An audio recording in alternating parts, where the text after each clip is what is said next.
we just completed a meeting with with our auditor to discuss some internal processes that we've asked him to look into on his audit. Thank you. Thank you. All right, so we're down to now item number 6, which is the review of the actuarial valuation of the post-employment health care program. Would you like to present that? I would. Thank Thank you, you. Mr. Mayor. Members of the committee. So as a GASB 45 requirement, cities are required to do an actuarial valuation every 2 years. We had one in 2009. Evaluation date was July 1st, 2009. This one's for July 1st, 2011. It did get a late start because I got here late. We went through the selection process, kind of an RFP process, and I did select the same vendor that we used before.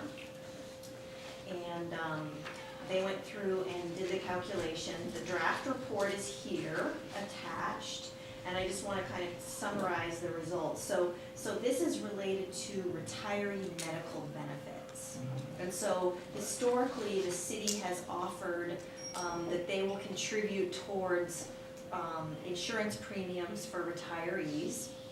And so this is, GASB 45 is the statement that is requiring cities to include that liability as part of their financial statements. And to be honest, I think Mark, when he comes back as an auditor, he will be sharing with us the new GASBs that will come up to even change this and provide more detail about how post-employment benefits are going to be required to be reported. There's some changes in that area that will, I think, try to improve that process. So anyways, there's 3 main kind of groupings of the calculations that come up. One is called the unfunded actuarial liability. That's the big number. So this year, for this calculation, it's $7.6 million is the big number. That's the liability for Current plus retired employees. Yes. Okay, which is less than it was when it was done in 2 years ago, which it was 7.75 then. So it's gone down.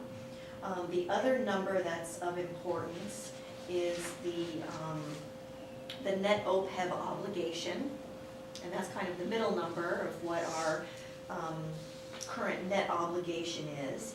And last year that was 1.29, 1,290,000.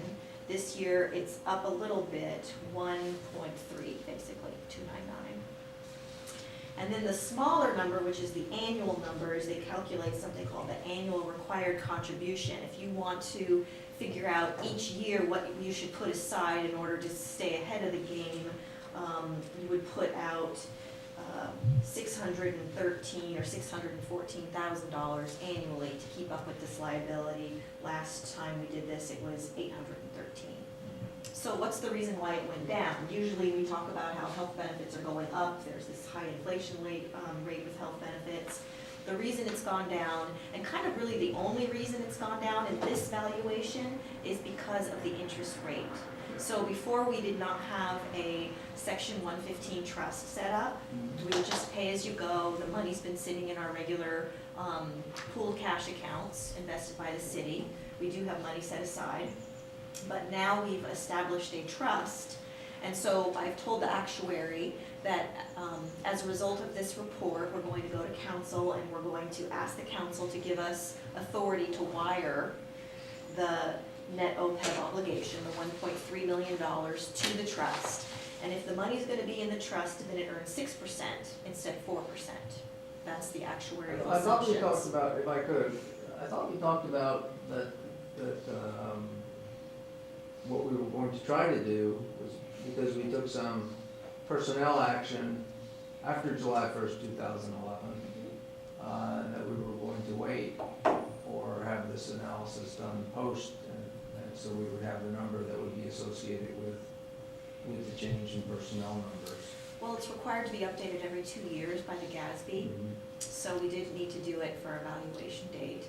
And So why would they we- took into consideration that we had a change in personnel, but it doesn't actually, so it changes the long-term assumptions, but it doesn't change the evaluation date population. But it does take, like sometimes they may say, is your payroll going to grow 3% a year? Like that used to be an old formula or an old assumption that you would make. Your payroll's gonna grow 3% a year, or, we know we're gonna take over, some other area. We're gonna increase our park and rec, so we're gonna add new employees. So if they had that information, they would put that into the long-term projections. So here, they knew our population, and then we said, we've cut our staff, and we gave them the information. But it's just one of the actuarial assumptions that our payroll's not gonna grow. In the next valuation, it will reflect that we have less employees, and it will also reflect the new salary and benefit resolution information that the council will have adopted by then. And so that will be a larger change. But the thing that we've talked about in the council before is, the minimum that we have to put in according to this is 650,000. In the budget, every year, we Right. transfer that Right. amount over to the internal service fund to I know, fund those but we've also liabilities. talked about, what, do we save money if we put more in? In other words, we had a long discussion a couple of years ago on this, that if we actually put more of our reserve into the payoff of this, do we save money because of the interest rate? Well, sure, if you're Should, because investing that any money's money at a in- higher rate, you're saving money because Yeah, you're, well, I mean, that amounts to, if you're saying 6% or 4%, that if we put in more money, it's equivalent to investing at 4%, which you can't get anywhere these days. So it might be a smart move to actually put more money in, and it would be the equivalent of getting 4 or 6% of our money, right? Well, but the other question would be, if we did that, is it like PERS, where when they give us their assessment, it's based on their rate of growth, but when you pay down, it's based on a more moderate. It doesn't matter Well, anymore. I mean, I Now it's suppose- 6%. I think you could absolutely, as part of your budget process, provide for additional funding above and beyond the net obligation. Yeah. But this is a trust, so you're sending your money to an irrevocable trust. Yeah. So if ever the benefit was reduced, you wouldn't get any money back. I presume, I don't know where this trust money sits, but it's just our money, right? Is it, or is it commingled with? It's in the name of the city, held by a third-party So administrator. it's not like Calvert's, it's not commingled with a whole lot of No. other people's loot. It's not. All right, so, Well, it's. so if you send them money, regardless of how much you send them, that trust gets depleted when benefits are actually paid. Yes, Insurance premiums are paid. yes, it can be used So if you for gain overfund it, benefits. If you overfund it, Mhm. then subsequently your contribution is gonna be, the required contribution is gonna be less. Yes. If you underfund it, it's gonna be more. So the only difference then, if I understand it, is this 6% you're talking about, which is an imaginary number, I believe. It is an actuarial assumption. Right, so I think the answer to his question is, there's probably no advantage to intentionally overfunding it, because it's a make-believe number, the 6%. Well, it depends. Because if it was a real number, you and I would rush to put our money in there too. Our investments are bringing in about maybe 1% if we're lucky. And if we overfunded it, on a long-term basis, and the PERS or whoever they are really using 4 or 6%, I think they're using 6% now, it's equivalent to us receiving 6% on our money. Yeah, No. yeah, Bob, no, what we did when we put the stuff in a revocable fund, we brought in somebody who was gonna manage, and they gave us a number of tracks that they thought they were going to get, and I think what, Jim's point is that when the town has money in reserves, it's up to this point in time, we're gonna get into that discussion, our investment policy, but up to this point in time, we've only been investing in very low yield or almost no yield mechanisms. And so, where the stuff's in this trust and is being managed by somebody, they're perhaps a little, their mechanisms are a little more aggressive, so we actually are making maybe a little bit more money that doesn't have a direct benefit on, say, this year, the town's taxpayers this year or next year, but will have could have a profound in 10 years or 15 years on the liabilities that the town has to do. That's all we're saying. And do we have all the numbers on the track record of the outfit that's managing this trust? Yeah, they looked at that, I think it was 2 meetings ago, and we can probably get you the minutes of that. They came in and presented to us with a recommendation, and they were like in the mid-teen, which I think was about 5.5% is the track that we were on, we said to go on, not the real aggressive. Yeah, but a moderate one, which was higher. They said, we'll give you the rock bottom one, which was about 2.5%, which is kind of where we are as a town. They recommended something that was in the 3.5 to 5.5 range, and they thought that they could do that fairly easily. Then there was an aggressive track that they said they didn't think they could sustain. But those are target numbers that Yeah. may or may not, Yeah. may or may not happen. Correct. Well, no, I agree, but their track records indicated that in the past they had, but everybody So what Jim's proposing is, maybe we should bet that they'll do better than we do with our money and give them a little extra. I'm not saying we do it. I'm just saying we have to recognize that if we overfunded this, I mean, we owe, according to this, we owe 7.6 million. No matter what happens, we're gonna owe somewhere in that region, 7.6 million, because this is for retirees. I understand. And therefore, at some point, we have to pay for that. And if we can pay more for it, we get interest on that money that we're paying, more than. We may or may not, we don't, that's not a Well, guarantee. That's It's my, gonna be hard for me to see that it goes down from 6% to nothing, which is what we're getting on the funds at the moment, more or the 6% is not a real number, it's a pro forma number. less. That's right, that's true. Okay, so, it could be, yes, an assumption.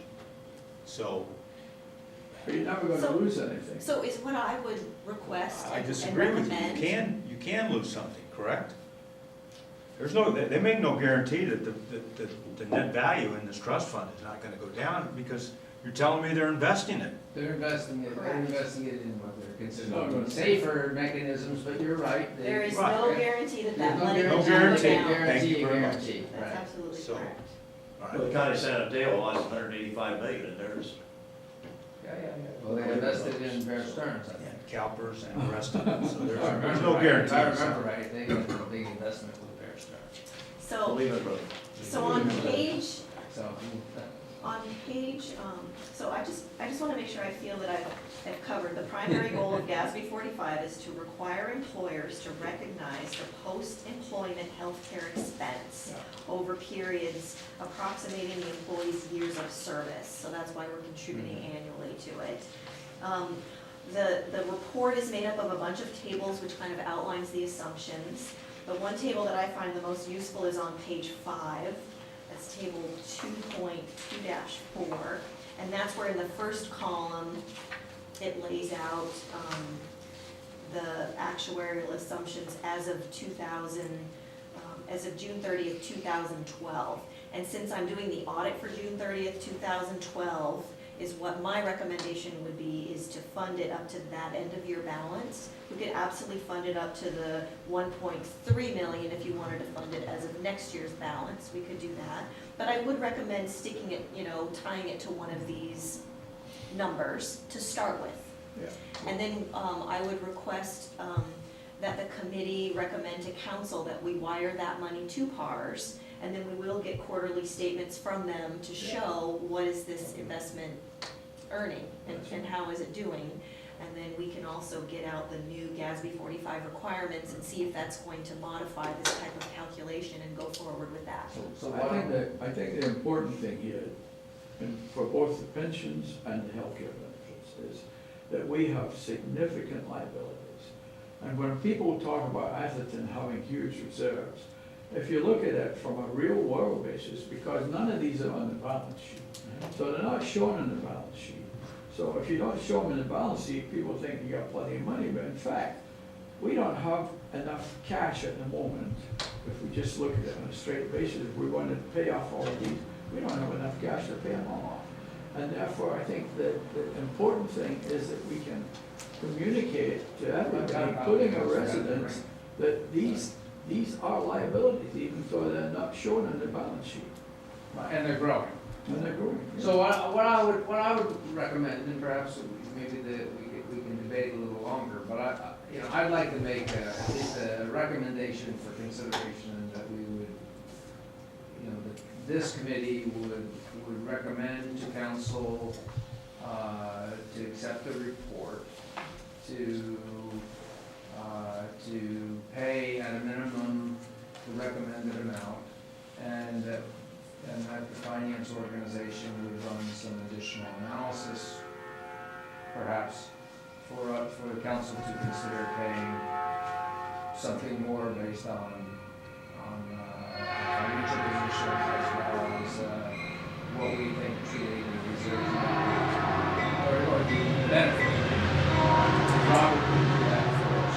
So is that a reasonable recommendation that we can get a second on maybe? And I'll second it. do we want to have a discussion on it before we vote? Are you okay with that? I think absolutely running some kind of benefit analysis of contributing more, but you would also want to look at the full general fund picture, Yeah. because there are some pension issues that are coming down the pike, and we haven't actually yet analyzed how our rates are going to look with all these new laws coming through. So we would want to make sure that we have some coverage and some reserves for that before we send extra money over Yeah, that was to what fund something I was the going to ask for. retiree medical part.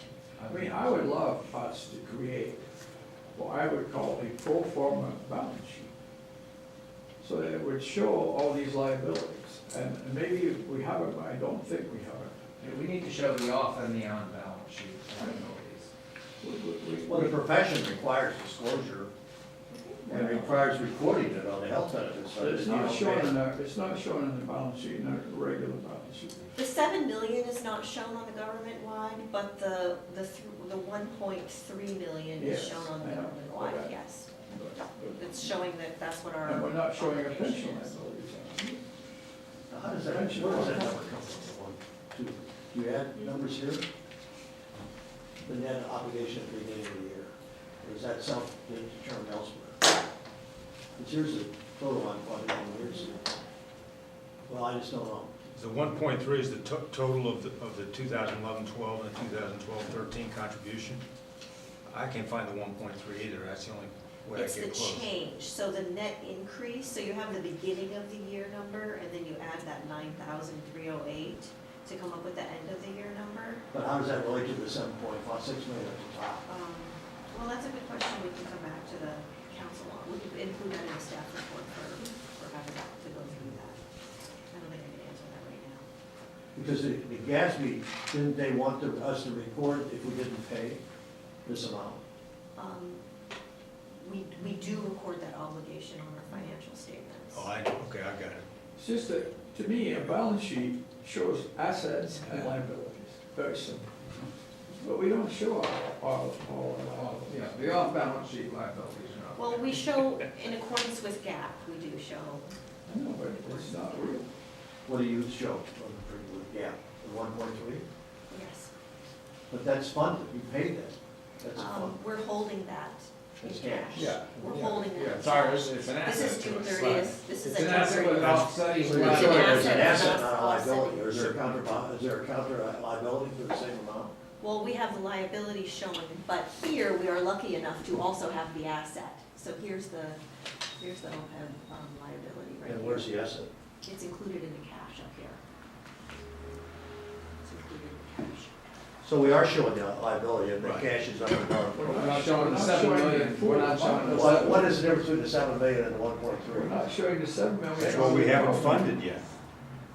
That's what we have not put into this trust account that the actuary says we will eventually owe Yeah. to cover all these obligations. Well, that's true with the 1.3 too, and No, the 1.3 is there. It's in a, as I understand it, it's in a trust fund. See, before Well, they we had. paid it, but I'm saying, What she's asking us to do now is pay the necessary funds so that trust fund equals the current obligation, so they Or offset, we advertise the difference asset and over a period of liability time. offset. Well, we've got a study, and the study says, you know, for you to be able to make your obligations throughout the period of time, you need to continue to fund it. Previous to GASB 45, you know, councils would pay what the costs were at that time. Pay It as would you be a go. periodic. And so essentially kicking the can down the road. Yeah. And it became a bigger and bigger problem, and so there was some legislation that said, you know, you need to actually start addressing it. What Jim is saying, and I think we're all recognizing, is that we're kind of doing the minimum, you know. We could do more, and perhaps it might be prudent for us to do more, and it would be good for us to at least let everybody know, by the way, the town's position, why we have reserves, is not like we're flowing in cash. I mean, it's very simple. If we shut the doors, if we close the town down right now, we still owe $7 million for whatever it is, for the health, and $12 million for the pensions. And Right. that's what people. well, in the private Jim, sector, they have to report the It pension. won't be, we wouldn't have to pay the bill for a long, long time, so that's why there's a current value. A liability is not time dependent. I understand what you're saying, I think we can do what you want to do, but before I would ever consider voting in favor of making additional contributions to this trust fund, I'd have to have a better understanding of the general fund, Yeah, but that's. and whether it's growing or decreasing, and how much surplus is there. I mean, it's in the That's a bigger separate context. item. I'm just saying we're up to short. We're up to short. Well, I think the private sector has to, Has to. but the public sector has not decided to do that, it's an accounting rule. I know, but that way we really mislead a lot of people. Let me bring back the new accounting rules to you. I'm not up to speed Right. enough to tell you if it will require that to be Private recorded. sector needs to show. Jim, I can tell you. we I've done too many can financial. mislead a lot of people, including the police department, I believe, so. Absolutely. I That's can what read the definitions why I for wanted those to two show lines it. if you'd like me to. Sure. So the top line is the 7 million number. Okay, so we're on page 5. The actuarial accrued liability, $7.6 million, is the, well, page 5 No, I has want the to read. table.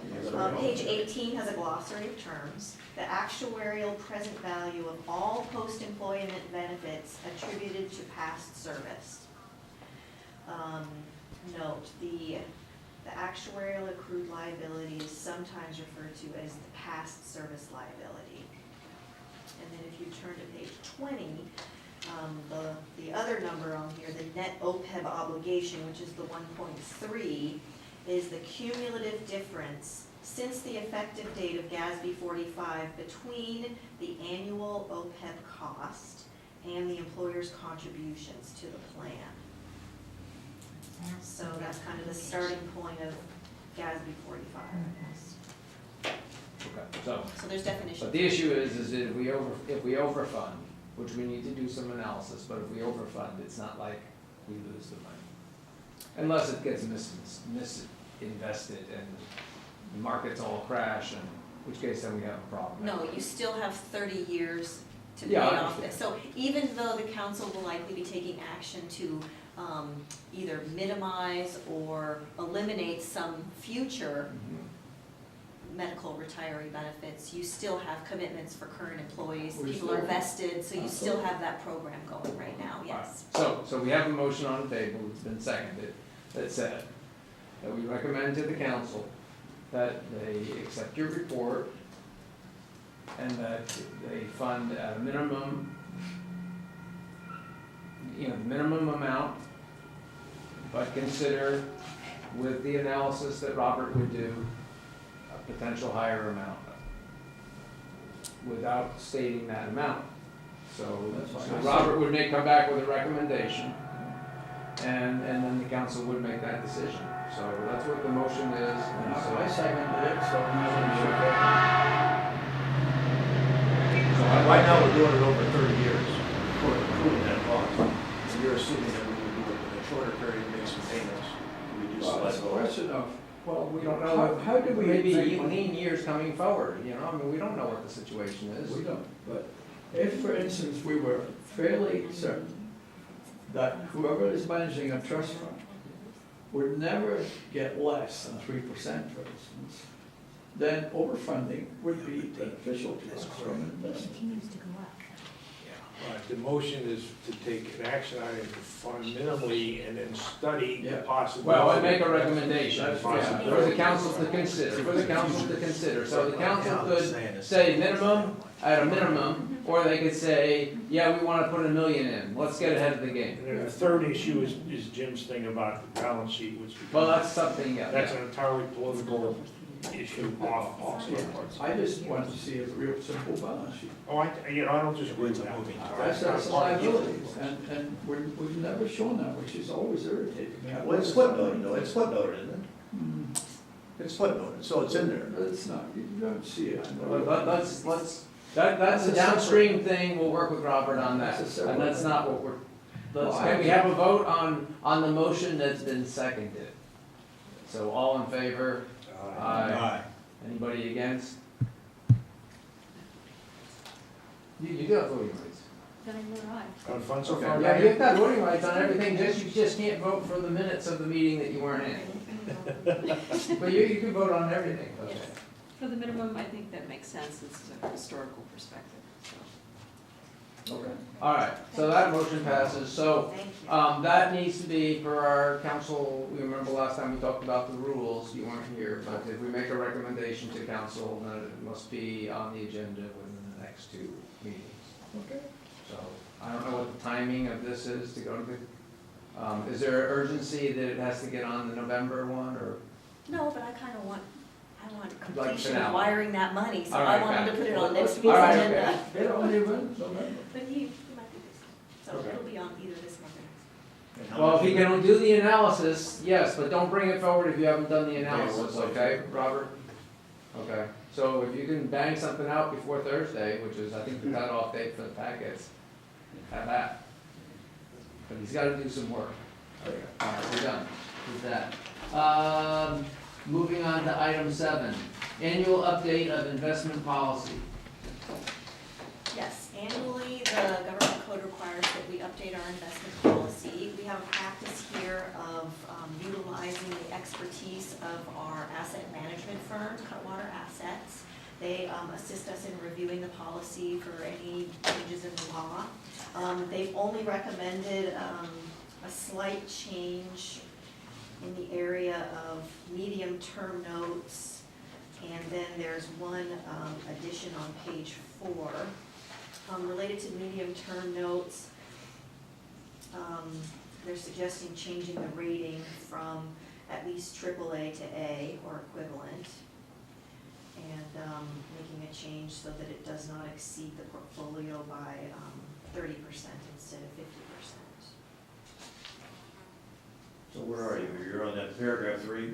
I'm on paragraph 3, medium-term notes. So, I wanted to pass on their recommendation. Your spin, what's your spin? I don't know, we don't invest in many medium-term notes anyways, this is kind of coming from a big investment We're firm. trying to get more yield. So they wanna get more yield for us. But in general, I think that if we stuck with having it be a AAA, that would be fine. Like I said, we haven't been investing in corporates in a while, just because of the way the market is. I'm sure at some point in the future, things will settle down and there will be interest of doing that, but we could change our policy at that point. So I I think think we just leave it as it is. we could leave it as it is. That's my I just wanted to bring the Leave it recommendation. up as they've recommended. As AAA. Triple As it currently stands, and we don't have to wait till the next annual to make a change. Oh, no, you can change it. So anytime. Robert could do his analysis as he has time, and he could come back to the committee at any time and Yes. recommend that we things are moving and we probably. I told him, once he gets up to speed, he should come to the committee and just talk about investment strategy like I did. And then you can talk about the restraints of the policy, if there are any, to what's going on in the market. Because the market is trying to create new investment, instruments, because everything's so, Yeah. Well, it's better, if we make a change now, and then you go, and then everything goes badly, then we get a chance to blame Robert. Let's not saddle him without him doing any analysis. He's already We'll go picked up ahead and enough we'll jobs keep for days. Who would you say manages this money right now? We use a firm called Cutwater Management Assets. We actually manage it. They just provide us with advice. So they provide us with different investment options, and we say yes or no to it. So they're not actually actively managing it. They're discretionary to our investment funds. Water management services? They're very, Cutwater very Asset conservative. Management Asset management. Yeah, they're in Colorado. in Colorado, yeah. And they come out, they're obligated to come out once a year, I think, to make a Yeah, presentation. I think they would like, they haven't been out here in a while, Yeah. so I think I once. think they're due to come out, so why don't we try and schedule them for the next 1 or 2 meetings downstream, have them come out, they make a presentation on what they do, and then that's normally when they make the recommendations that we should change, so I was kind of surprised that they just said. And we picked them out of the 500,000 asset management companies because they specialize in small municipality kinds of clients, or? The contract, I think, was issued a few years ago, and so we did I think it do was based on a his formal study. request for proposal and analyze the different firms, but I'm sure it's And then because working they, with municipalities. yeah, they work with municipalities and understand the government code. And they hadn't done anything stupid, I think, that was the main reason that we picked them. That's His study was- a very, very good recommendation. Yeah. I think Louise found it, I think Louise is the one. And you could absolutely analyze them and, I'm not sure when their contract expires, but you could bring back some firms. Well, they should come in to speak to us in the next. I think they So we're not more than- accepting their They're obligated to Well, come that once a one, year. we're not, I think they could we're not be gonna more make than- that change. There's one other change.